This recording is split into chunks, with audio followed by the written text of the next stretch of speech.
Efesios capítulo 5, versículos 15 al 21.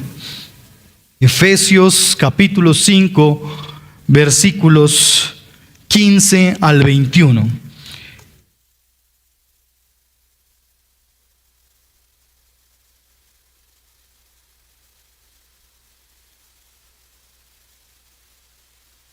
Y leo a favor nuestro en la Nueva Biblia de las Américas. Efesios capítulo 5, versículos 15 hasta el 21. Y si usted ya encontró esta porción de la palabra, quiero invitarle a que, como un acto de reverencia, nos pongamos en pie para leerla.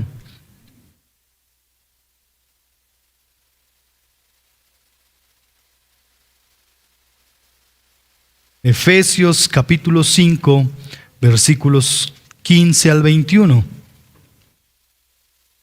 Bien, ya todos estamos allí. Si hay alguien por allí a su lado que no lo tiene aún, por favor comparta su Biblia. Dice la palabra del Señor: por tanto, tengan cuidado cómo andan, no como insensatos, sino como sabios, aprovechando bien el tiempo, porque los días son malos. Y no se embriaguen con vino, en lo cual hay disolución. Uy, perdón, me salté, ¿sí o no? Sí. Y nadie dijo nada bien. Así pues, no sean necios, sino entiendan cuál es la voluntad del Señor. Y no se embriaguen con vino, ante lo cual hay disolución, sino sean llenos del Espíritu. Hablen entre ustedes con salmos, himnos y cantos espirituales, cantando y alabando con su corazón al Señor. Den siempre gracias por todo, en el nombre de nuestro Señor Jesucristo. A Dios el Padre, sométanse unos a otros en el temor de Cristo. Padre, hoy damos gracias a ti por tu palabra. Gracias porque es palabra fresca para nosotros.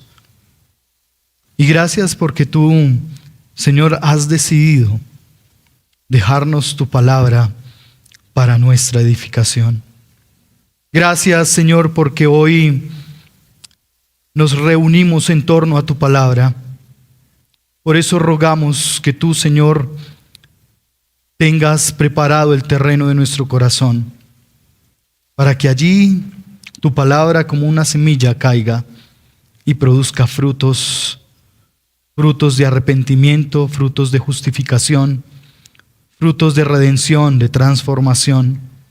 Que tu palabra, Señor, produzca fruto en nuestra vida para mirar cómo andamos en estos días. Padre, por favor, permite que tu palabra en esta mañana nos muestre a Cristo Jesús.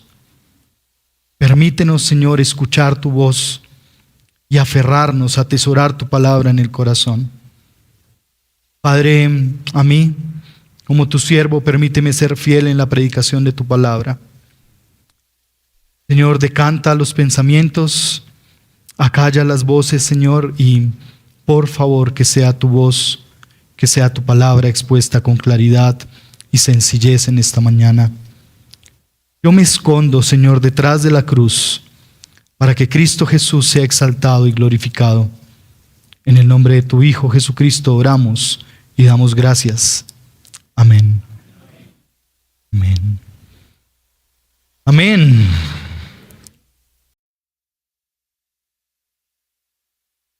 Y en este camino de ir por esta serie de doble vía, hemos estado explorando varios temas que en los principios de la Escritura nos han dado esos principios sanos en los cuales podemos caminar de manera dinámica y didáctica. Ahora, en esta mañana, estaremos viendo la sujeción en doble vía. Y claro, siempre la sujeción va a ser un tema un tanto difícil y a lo que le tenemos un poco de temor. Pero quiero que por un momento tú pienses ¿qué entiendes por sumisión? ¿Cuál es tu definición de sumisión? Y les voy a invitar a una cosa antes de compartirlo. Que usted piense, pero intente resumir sumisión, lo que usted piensa de sumisión, en una frase. El reto no es solo pensar qué es sumisión, sino que podamos resumirlo en una frase. ¿Cómo resumirías tu pensamiento acerca de la sumisión? Piénselo bien. Si usted toma apuntes, haga pruebas allá. Sujeto, verbo y predicado. Una frase.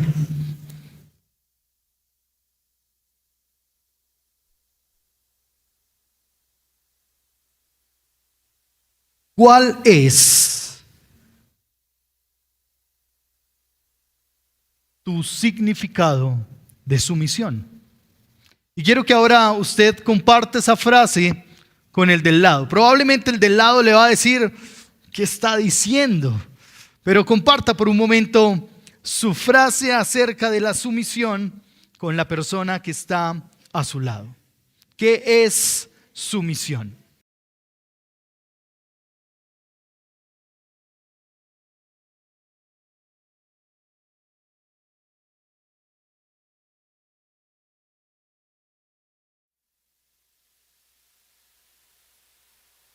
Y durante esta mañana estaremos explorando un poco acerca del concepto de la sumisión, acerca del concepto bíblico de la sumisión, porque cabe notar, y no hay duda alguna, que nuestro concepto de sumisión ha sido altamente influenciado por la cultura, por la sociedad o quizás por el modelo de crianza que tuvimos.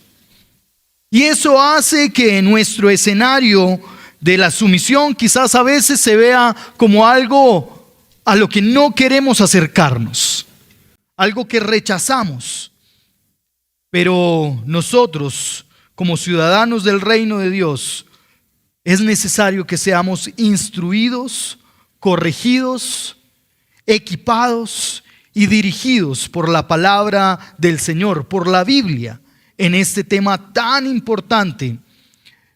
Porque la sumisión ha sido desfigurada culturalmente, ha sido mal comprendida, ha sido usada de manera, escuche bien, diabólica, para manipular, para maltratar y para abusar, haciendo uso del rol que tenemos. Debe llamar nuestra atención que esta porción de la Escritura, su primera frase es bien importante. Mire cuál es la primera frase en su Biblia, en el versículo 15.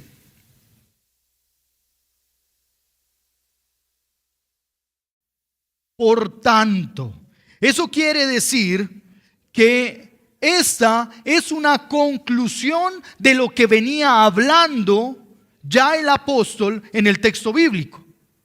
Por tanto, en conclusión quiero decirles que, para resumir, y evidentemente esta porción del versículo 15 hasta el 21 arroja luz sobre nosotros para entender qué era lo que el Señor estaba diciendo. Y cómo cierra con ese versículo 21 diciendo: sométanse unos a otros en el temor de Cristo.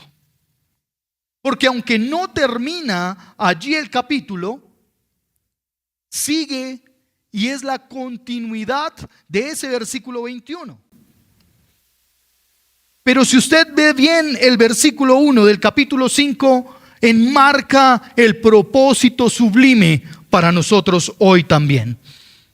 Sean pues imitadores de Dios como hijos amados. Es decir, que la sumisión en el versículo 21 va a cumplir el propósito de que seamos nosotros imitadores de Dios.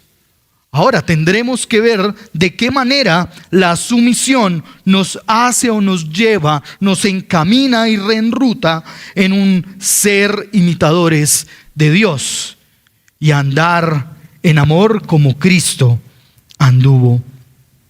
Pero en el versículo 8 nuevamente se da una luz importante para nosotros, porque antes ustedes eran tinieblas, pero ahora son luz en el Señor. Anden como hijos de la luz. Evidentemente hay un sentido amplio y que andar en sumisión tiene que ver con andar como hijos de luz. Y el versículo 3 al 6 muestra esas prácticas que no agradan al Señor del capítulo 5. ¿Usted puede ver algunas de esas prácticas? Eso, mire su Biblia, para que podamos ver cuáles son esas prácticas en las que antes andábamos, antes de ser llamados por el Señor a caminar como hijos de luz. Inmoralidad, impureza, avaricia. Y dice que eso ni siquiera debería ser nombrado entre nosotros, como corresponde a santos. Tampoco haya obscenidades, ni necedades, ni groserías, que no son apropiadas, sino que más bien con acciones de gracias estemos continuamente. Enmarca todo un contexto estos primeros versículos. Pero en el versículo 10, vea usted como el versículo 10 hace un llamado nuevamente para que tú y yo podamos examinar a lo largo de la vida cristiana lo que vendrá. Dice el versículo 10, examinen qué es lo que le agrada al Señor. A lo largo de nuestra vida, en el transitar de nuestro camino, debemos estar examinando qué es lo que le agrada al Señor. Porque finalmente nuestro propósito al reunirnos en torno a la palabra del Señor debe ser agradar a nuestro Dios. Por eso esta sección del 15 al 21 recopila hábilmente todo lo que se ha venido hablando en los primeros versículos. Exhorta, corrige, nos encamina en cuanto a ser imitadores de Dios en Cristo Jesús. Pero nuevamente, como lo ha venido haciendo ya el texto bíblico por varias ocasiones, nuevamente inicia el versículo 15 en su primera frase con lo que ya venía invitando. Por tanto, tengan cuidado de cómo andan. Tengan cuidado de cómo están caminando. Y es que es el énfasis el que está haciendo el autor en el texto bíblico, que nos está llamando a examinar nuestro camino y a mirar cómo estamos andando. La idea se repite durante todo el texto bíblico. Versículo 2, ¿qué dice? Eso, no cierre su Biblia, manténgala abierta porque estaremos allí. Y anden en amor, así como también Cristo les amó y se dio a sí mismo por nosotros. El versículo 8, nuevamente, anden como hijos de luz. Y en el versículo 15, otra vez vuelve a puntualizarlo. Tengan cuidado de cómo andan. Ahora, a manera de advertencia para nosotros. Porque aún siendo cristianos, escuche bien, aún siendo creyentes, podríamos estar en el peligro de no estar mirando cómo estamos caminando la vida. Y quizás caminamos con tanta libertad y sin explorar y examinar el camino que estamos andando, que eso nos da para todo y para nada. Por eso cuando el apóstol Pablo está invitando a examinar el camino, El autor mismo está llevándonos a distinguir dos cosas que en el texto bíblico aparecen. Podemos estar creyendo en el Señor sin sacar provecho día a día de aquello que realmente le agrada al Señor, sino viviendo, y vea cómo lo pone el autor, vea cómo lo pone el Señor allí en su palabra. En el mismo versículo 15. No como insensatos, sino como sabios. Y después este mismo paralelo se repite en el versículo 17. Así pues, no sean necios, sino entiendan cuál es la voluntad de Dios. El necio y el sabio, el insensato y el entendido. Es decir, hay dos caminos por donde podríamos estar nosotros andando. El camino del sabio y de aquel que entiende la voluntad del Señor, o el camino del insensato y el necio. Aquel que quizás escucha, pero que no tiene esto repercusión en su vida. Y quizás nosotros tendríamos que prestar atención a lo que el Señor a través del apóstol está diciéndonos cuando nos afirma: tengan cuidado de cómo están andando. Estos términos el autor los usa para distinguir a aquellos que son de los que no son. Aquellos que son entendidos y sabios de los que no son entendidos y sabios. Y entonces sigue avanzando, porque caminar por cualquiera de estas dos sendas van a traer fruto a nuestra propia vida. Van a tener repercusión en nuestros propios corazones y en nuestra forma de hacer las cosas. Y viene lo práctico desde el versículo 18 en adelante. Lo práctico de vivir cada día insensatamente o cada día sabiamente es algo que tiene mucho sentido para nosotros, porque es mostrarnos, o más bien nosotros dándonos cuenta si conocemos realmente cuál es la voluntad de Dios. Una cosa es conocer la voluntad de Dios y otra cosa es aceptar la voluntad de Dios. Una cosa es que yo sepa qué dice el Señor y otra cosa es que yo practique lo que el Señor dice. Y el texto bíblico está invitando a lo práctico, no a lo teórico. El Señor nos invita a caminar, a vivir, a andar como sabios, no a teorizar la sabiduría, no a filosofarla, sino más bien a practicarla. La teología práctica de Pablo nos lleva a entender varios elementos. Y si usted ve bien, versículo 18 está allí para decirnos: y no se embriaguen con vino,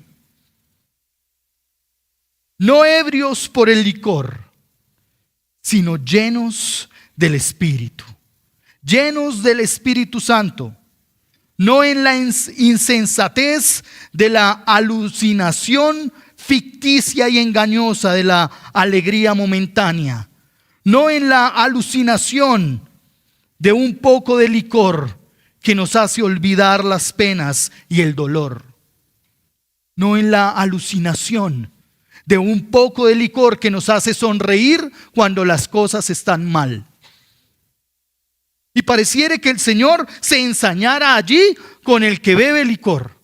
Pero si usted recuerda bien, en el tiempo bíblico del primer siglo, el agua era como el vino. ¿Usted recuerda el primer milagro del Señor? ¿Qué fue lo que hizo el Señor? Convertir el agua en vino. Y es porque culturalmente no era que el mejor vino estaba allí. No, era porque culturalmente lo que se servía era el vino y esa era el agua que podían beber. Porque se añejaba y allí entonces ellos podían tomarlo con tranquilidad. Pero aquí no está hablando de tomar el vino sobre la comida. ¿O no está hablando de la recomendación que le dio a Timoteo, su discípulo, diciéndole, si estás mal del estómago, tómate un vinito y te va a ayudar? Aquí está diciendo el que se excede, el que busca el límite con el licor. Está buscando allí el Señor que podamos mirar nuestro caminar, si es que el licor se convierte en el fin de la alegría. La sabiduría sobria del Espíritu Santo es el gozo eterno en medio de la dificultad. El Señor no te está diciendo que te va a sacar de la realidad de tu vida. El Señor no plantea y desea embriagarte a tal punto que olvides por un momento tus responsabilidades, tus dificultades y aquello que te causa dolor. Más bien el Señor te da gozo y alegría en medio de la dificultad. Eso es lo que hace al ser llenos del Espíritu Santo. Eso es lo que hace al ser llenos de la obra del Señor. Estar convencidos que ese leve momento de tribulación va a pasar y que podemos estar asidos al Señor por su obra del Espíritu Santo. En la segunda parte tiene que ver con las relaciones. Vea usted el versículo 19. Hablen entre ustedes con salmos, himnos y con cánticos. Las relaciones que reflejan nuestras vidas es una continua adoración. A veces nuestras relaciones de amigos o interpersonales no reflejan adoración ni exaltación a Dios, sino que están basadas en que nos gusta lo mismo. Nos gusta a los dos montar cicla, ya somos amigos. Nos gusta a los dos ver el mismo fútbol, la semifinal de la Champions. Y entonces nos consideramos amigos. El tema aquí es que las relaciones aún deben estar permeadas por la adoración, el reconocimiento a Dios y la exaltación de quién es Dios. Y cuando nos unamos como amigos, podamos recordar que en medio de nuestras situaciones, el Señor ha estado haciendo su obra. ¿Con cuántos amigos tú puedes compartir realmente cómo el Señor trata tu carácter? ¿Con cuántos amigos tú puedes realmente abrir tu corazón para decirles, oiga, pequé, pero el Señor ha sido bueno? Quizás pocos amigos te escucharían y cuando te escuchen hablar de pecado dirán, este fanático. Usted y su religión, usted y sus cosas. Pero cuando las relaciones interpersonales están enmarcadas allí en el hecho mismo de la exaltación y la adoración, entonces juntos, como amigos, podremos reconocer quién es el Señor. Que nuestro diálogo esté sujeto, esté bajo el parámetro independientemente de lo que sea que estemos atravesando, alegría o dolor, fragilidad o tristeza, depresión o esperanza, que en cualquier circunstancia que estemos caminando hoy nuestro corazón pueda tener un cántico continuo de dar gloria al Señor. Que nos podamos acercar como amigos para poder decir, mira, he visto al Señor esta semana obrando a mi favor de esta forma. O vi al Señor durante esta semana corrigiéndome de esta manera. Pero a veces es más sabroso tener amigos que no tienen que ver con el Señor, porque quizás no nos juzgan. Porque quizás pensamos que podemos acomodarnos mejor y que nuestro pecado no tiene mucha relevancia en medio de amigos que no caminan conforme a lo que al Señor le agrada o bajo sus preceptos. El versículo 20 ahora nos da un nuevo contexto. Ya nos ha mostrado dos cosas de cómo podríamos caminar en la senda del insensato o en el camino de los sabios. Uno, el licor. Dos, las relaciones interpersonales. Y ahora viene algo que para nosotros quizás es un poquito desconocido, pero que finalmente el Señor lo está trayendo a colación para que tú y yo podamos caminar en ser imitadores de Dios. Y allí el versículo 20 dice: den siempre gracias por las cosas en las que les va bien. Den gracias cuando usted sale victorioso. Dé gracias cuando en su trabajo le va súper. Dé gracias cuando está en el mejor momento de la relación con su esposa o con sus hijos. Eso es lo que dice, ¿verdad? No, está encaminándonos a dar gracias por todo. Den gracias por todo siempre. Den gracias por todo, en la salud o en la enfermedad, en la escasez o en la prosperidad, en la alegría o en la tristeza, cuando se alcanzan los logros y las metas o cuando caemos en desaciertos. Den gracias cuando están en cualquier circunstancia de su vida. Aquí el término que se traduce en el texto bíblico es un término que encierra la generalidad. Es decir, cuando está tratando de hablar de todo, está encerrando la generalidad de todos los aspectos. Y lo que está diciendo es que no hay una sola cosa en tu vida por la cual no debas dar gracias. No hay una sola situación que estés viviendo por la cual no puedas darle gracias al Señor a través de Cristo Jesús. Entonces es vivir vidas agradecidas. El llamado del sabio es que no está en la recriminación de por qué a mí, de por qué yo, sino en el estado máximo de gratitud en que el Señor aún las dificultades las está tornando para formar nuestro carácter. Las está tornando para llevarnos a ser imitadores de Dios. Si nosotros comprendemos que el llamado del Señor aquí a encaminarnos en la sujeción tiene que ver con ser imitadores de Él, entonces comprendemos que no vivimos vidas que no estén sujetas a la palabra del Señor. Que la práctica del vino no es algo, no, porque me cae mal, no, porque me sujeto a la palabra del Señor. Que reírme de los chistes morbosos de esos amigos verdes que tengo no tiene que ver con caminar con sabiduría en el hecho mismo de las relaciones interpersonales. ¿Cuáles son tus amigos hoy? ¿Con qué amigos te rodeas?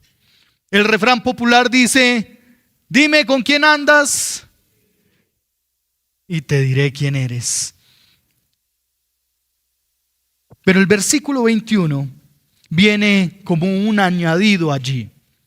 Y es este versículo 21 que dice que el sabio se somete, que el sabio se sujeta. Vea usted cómo dice: sométanse unos a otros en el temor a Cristo, o en el temor de Cristo. Y posiblemente cuando empezamos a ver el hecho de someternos unos a otros en el temor de Cristo, lo empezamos a entender como un fruto, no como la finalidad.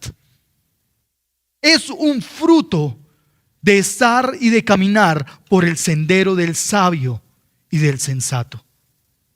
Es un fruto del hombre y la mujer que desean en el temor al Señor caminar en rectitud delante del Señor. Es un transitar voluntario, poniéndonos bajo autoridad.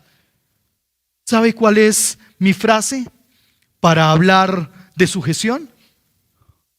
Yo soy hombre bajo autoridad. Bajo autoridad. Comprender que no soy lo máximo o la cabeza suprema me da identidad al entender que sobre mí hay una autoridad puesta por Dios y a cual yo tengo que rendir cuentas. Hermanos queridos, el grito de independencia, no el que se celebra en julio, sino más bien el grito de independencia en estar lejos del Señor se dio en Génesis, cuando el hombre decidió apartarse del Señor. Ahora el Señor anda gritando su palabra perfecta para atraernos y que nos pongamos voluntariamente debajo de Él y de su autoridad. El Nuevo Testamento usa en 40 ocasiones el término sujeción. Y en el Nuevo Testamento lo encontramos un poco más. En el Antiguo Testamento lo encontramos un poco más.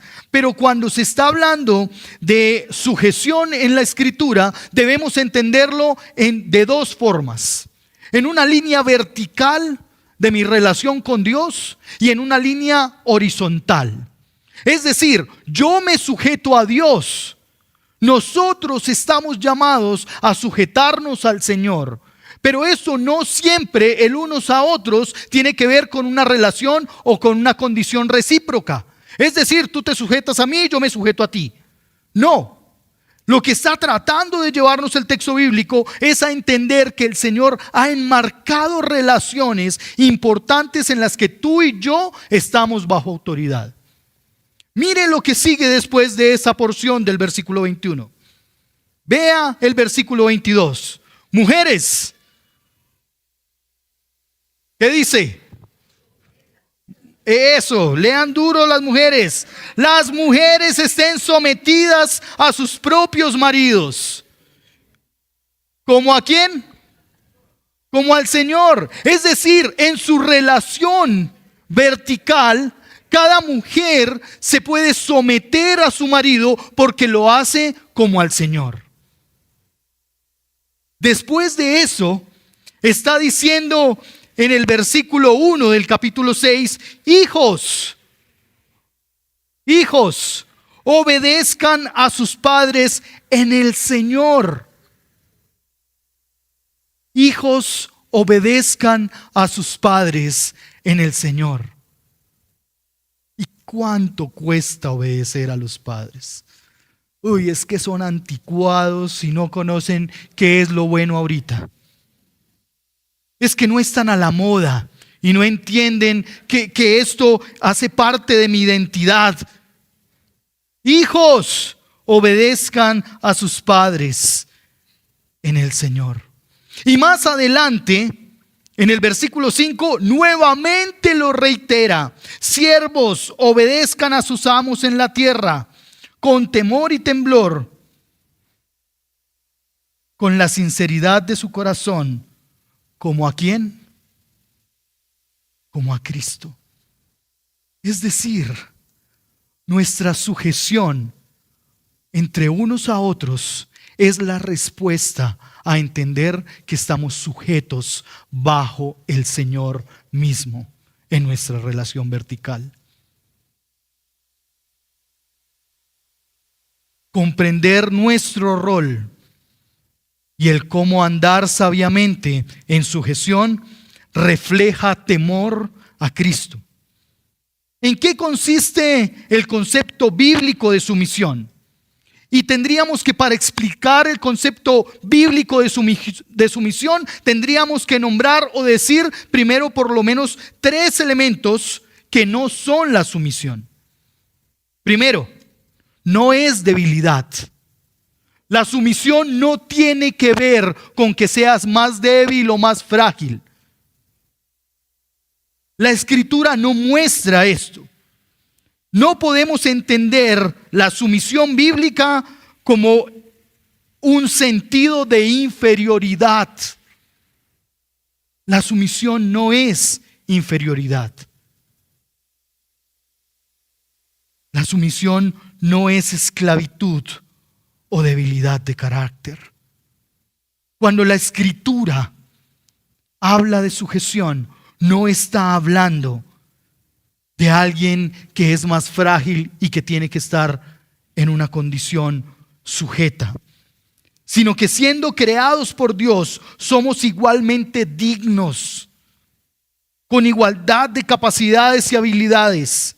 Dios no ha dado superioridad al hombre. Escuchen bien, Dios no ha dado superioridad al hombre y no promueve que la mujer sea denigrada o tratada con inferioridad. Eso no es lo que dice la Escritura. Eso no es lo que promueve la teología bíblica. Entonces, cuando está diciendo aquí a las mujeres casadas que se sujeten a sus maridos, no le está diciendo es que tú eres más débil, es que tú eres más frágil, es que ahora tienes que ser esclava de ese hombre. Está enmarcando un modelo más sublime y más glorioso para nosotros.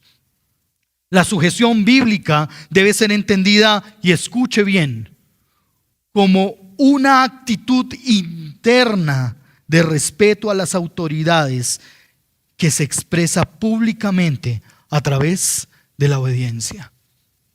¿Cómo entendemos entonces la sujeción bíblica? Como una actitud interna, como algo que el Señor hace primeramente en nuestro corazón, como algo que se causa en nuestra intimidad vertical con el Señor, pero que se ve expresada públicamente a través de obediencia. ¿Y de obediencia a quién? A Dios. Es en obediencia al Señor que nosotros nos sujetamos los unos a los otros. El pastor Sugel Michelén dice que la obediencia sin honra no es sumisión. La obediencia sin honra no es sumisión. Y eso quiere decir que la sujeción no solo tiene que ver con obedecer, sino que debe haber convicción de respeto, reconocimiento y dar el lugar que corresponde a las personas para sujetarnos. No quiere decir con quién es la persona a ver si me sujeto. Y sé que hoy luchamos muchos con el tema político, pero el Señor está diciendo no es a la persona, es a la investidura que Él ha dado, es a la imagen que Él ha puesto. Y usted quizás, mujer, lucha con sujetarse a ese hombre porque ese hombre es terrible. Pero no es a la persona, es a la investidura que Dios ha puesto sobre este hombre.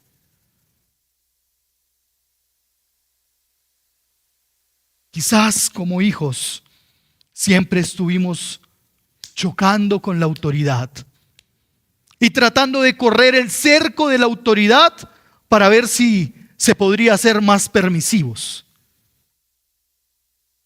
Pero ojo, hijos, que creo que aquí somos todos. El texto, el Señor nos invita a sujetarnos dando honra. ¿Y usted recuerda qué es lo que dice el Señor allí en el Antiguo Testamento acerca de la honra a los padres? Que es el primer mandato que tiene una promesa para nosotros. Honra a tu padre y a tu madre. Piense por un momento si las cosas pueden funcionar en la práctica y adecuadamente sin respetar la línea de mando de autoridad. Piense en el PSG que va a jugar. Y todos haciendo lo que quieren. Oh, usted coja por allá. Y todos haciendo lo que quieren. O piense aún en un pelotón del ejército. Y todos diciendo, no, es que la estrategia es esta. No, la estrategia es esta. Y todos por su lado. ¿Funciona? No. Todo tiene un orden divino. Y el texto bíblico nos está mostrando que la casa tiene un orden divino. Que el Señor no fue como, ay, de ti marido, ay, le tocó al hombre. No, el Señor lo tenía establecido. Y en su establecimiento de organización de la familia, Él decidió que el hombre que había creado primeramente fuera la cabeza del hogar. Amados, aquí el texto bíblico hace un gran esfuerzo para enfatizar la invitación de caminar sabiamente bajo la voluntad de Dios y en el temor a Cristo.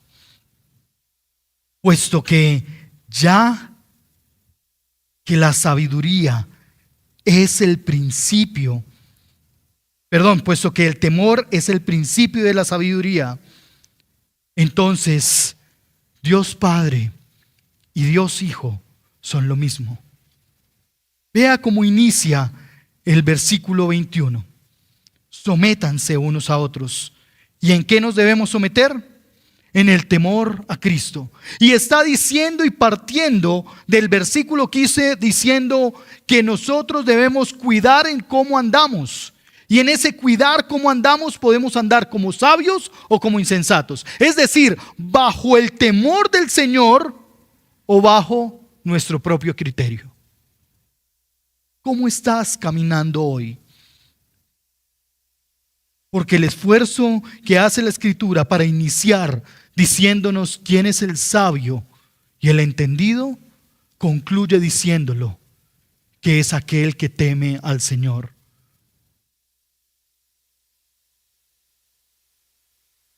Ahora bien, si Dios Padre y Jesucristo, el unigénito Hijo de Dios, son Dios, ¿verdad? Los dos son iguales. Aún la misma experiencia maravillosa es que el Señor Jesucristo, siendo igual a Dios, se sujetó a la voluntad del Padre. Lea conmigo Juan capítulo 4, versículo 34. Juan capítulo 4, versículo 34.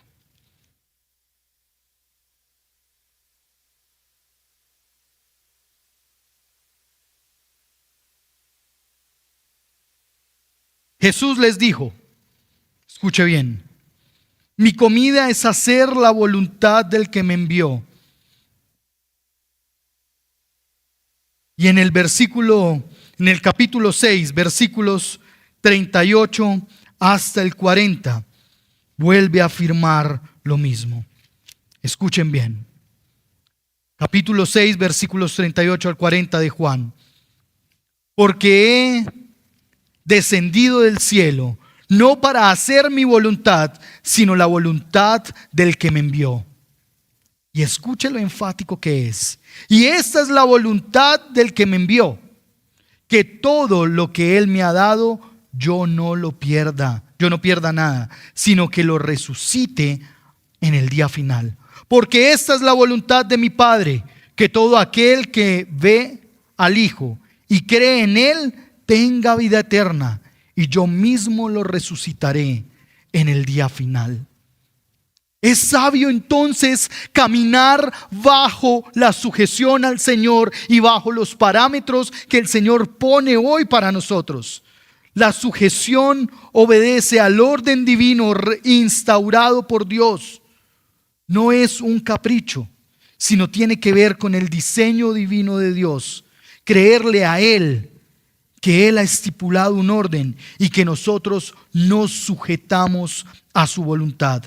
Eso es sabio y evidencia que nosotros vamos caminando en un sendero de sabiduría, que vamos andando como hijos de Dios. Hermanos amados, es posible que luchemos con la sujeción. porque pensamos que la persona no se lo merece, porque creemos que no está bien hacer ese ejercicio, o porque no está ejerciendo bien su labor. Porque el llamado para nosotros no es a evaluar o a criticar. El llamado del Señor para nosotros es a sujetarnos al Señor, y aquí Él ha puesto su investidura, porque esa persona también está bajo autoridad. Nuestra sujeción a Dios a través de las autoridades que Dios ha investido es primeramente a Dios.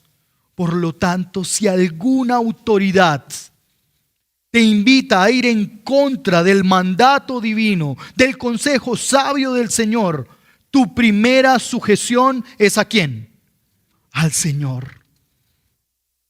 Honrar y sujetarnos primeramente al Señor, y a través de esa honra y sujeción, sujetarnos a las autoridades que el Señor ha puesto delante nuestro. En lo práctico, ¿cuál es la invitación para cada uno de nosotros hoy? ¿Nos estamos sujetando a la palabra de Dios como autoridad en nuestra vida? ¿Te sujetas libre y espontáneamente a la palabra del Señor? ¿Cómo lo estás viendo? ¿Cómo estás caminando en la palabra del Señor? Como un elemento que quizás puedes consultar y decidir si lo haces o no. La palabra del Señor es fiel y es el símbolo de máxima autoridad para nosotros. ¿Qué están reflejando tus relaciones hoy con tus autoridades? ¿Que eres sabio o necio? ¿Qué está reflejando tus relaciones con tus autoridades hoy? ¿Está enmarcando el camino por donde andas? ¿Como insensato o como entendido de la voluntad de Dios? La invitación es a transitar la vida sabiamente, es someternos al modelo de Cristo en el diseño de Dios. Y quiero invitarte a que por un momento tú inclines tu rostro y pienses por un instante qué lugar ocupa para ti la palabra del Señor. ¿Realmente te sujetas o sacas de la palabra del Señor un chocolatico que te gusta, pero no aquellas porciones que te confrontan, no aquellas porciones de la palabra que te disciplinan, no aquellas porciones de la Escritura que te encaminan hacia vivir en un camino de rectitud? ¿Qué están reflejando tus relaciones hoy con tus autoridades? ¿Con tu mamá y tu papá? ¿Qué reflejan tu relación con tu jefe? ¿Qué refleja tu relación con tus hijos o tus padres?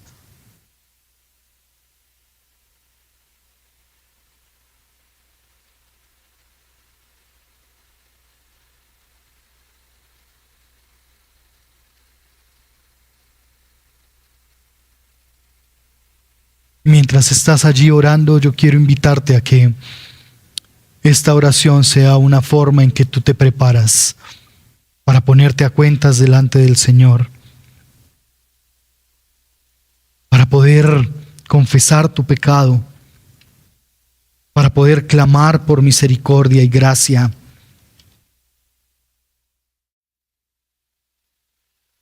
Y quiero invitarte que mientras suena esta canción,